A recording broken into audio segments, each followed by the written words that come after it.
கட்சியின் மூத்த தலைவர் தோழர் இரா நல்லக்கண் அவர்களுடைய உடல் இதோ வந்து கொண்டிருக்கிறது.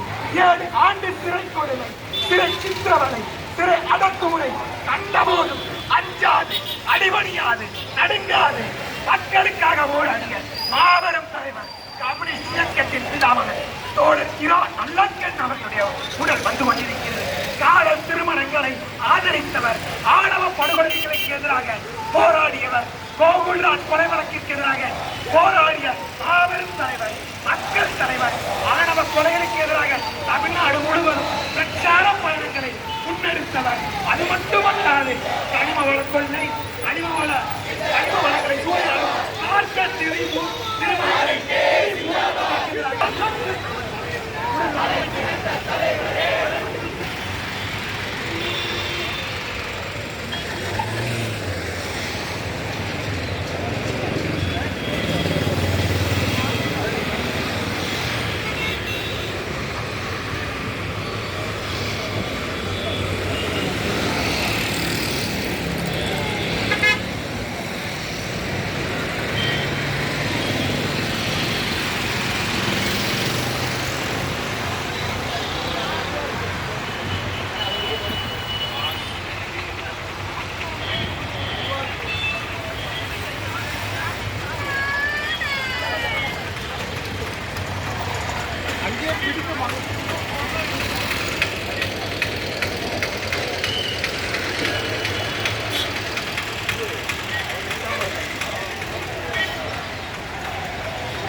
தமிழ்நாட்டை காத்திட